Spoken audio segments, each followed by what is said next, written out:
सुमन में श्रीमान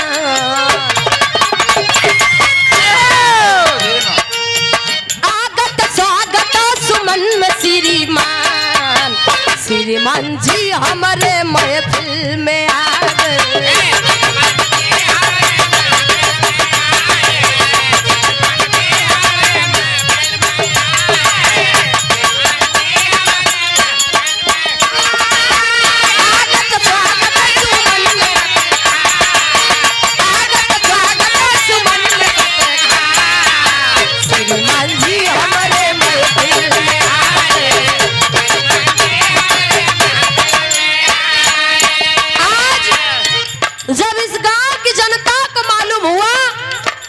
कि आज हमारे गांव में भगवान कृष्ण भगवान राम पधार रहे हैं तो पूरी जनता आप लोगों से आशीर्वाद आप लोगों से भेंट मुलाकात करने के लिए आ गई।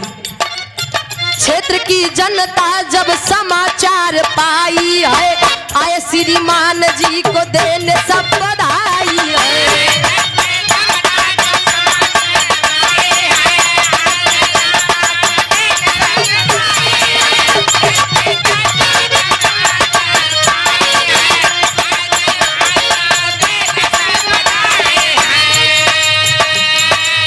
क्षेत्र की जनता जब समाचार पाई है आए श्रीमान जी को देने सब बधाई है। आज खुशहाली हो छाई अपार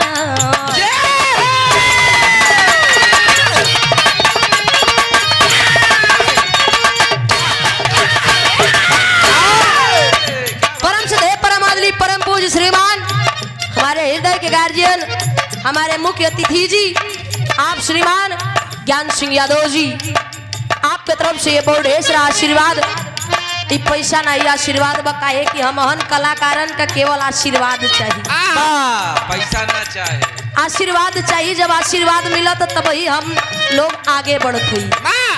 आपको बहुत बहुत काम है आपके श्री चरणों में लेकिन कहना है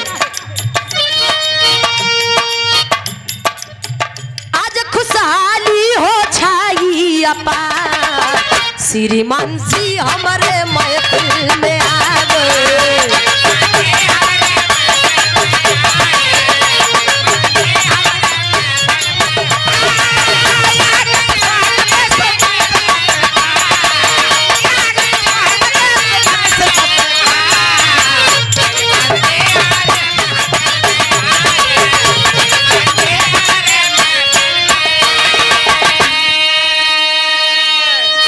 ये आप सत्यम इलेक्ट्रॉनिक्स आप गुड्डू विश्वकर्मा जी आरा कला का धरती से अच्छा धीरज भैया जी के मामा जी हैं आपका तरफ से बहुत ढेर सारा आशीर्वाद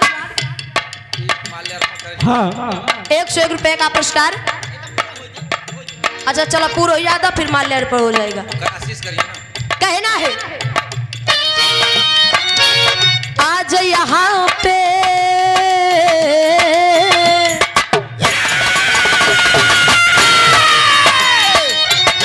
आप लोगों का दर्शन हो गया हमारा बिरहा गाना धन्य हो गया क्योंकि हमको शामबी से आए हैं।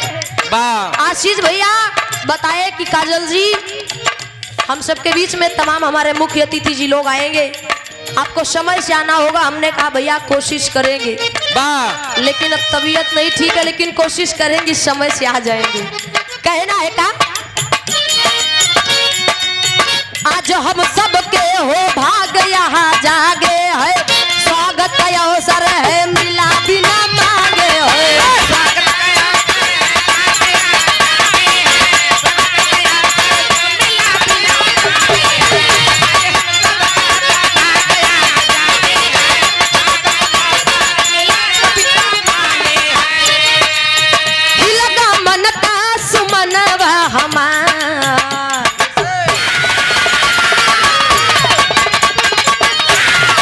अरे दिया करे ना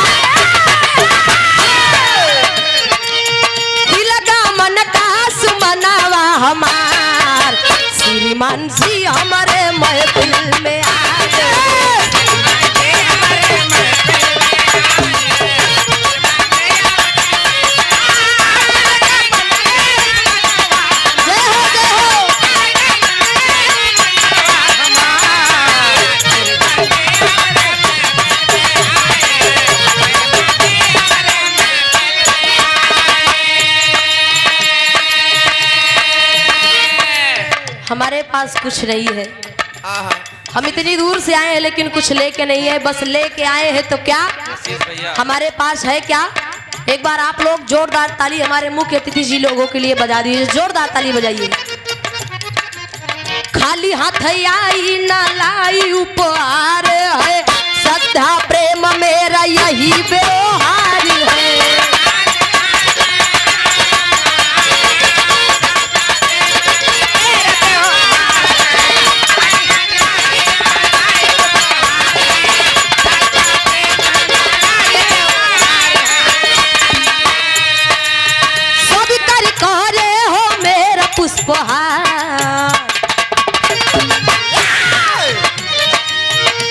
हमारे पास कुछ नहीं है, बस श्रद्धा प्रेम व्यवहार है।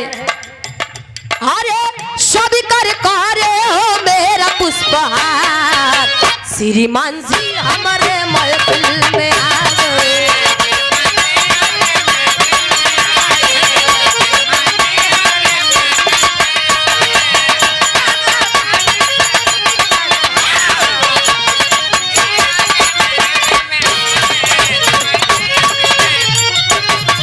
श्रीमान जी हमारे महफिल में आ गए। अब आशीष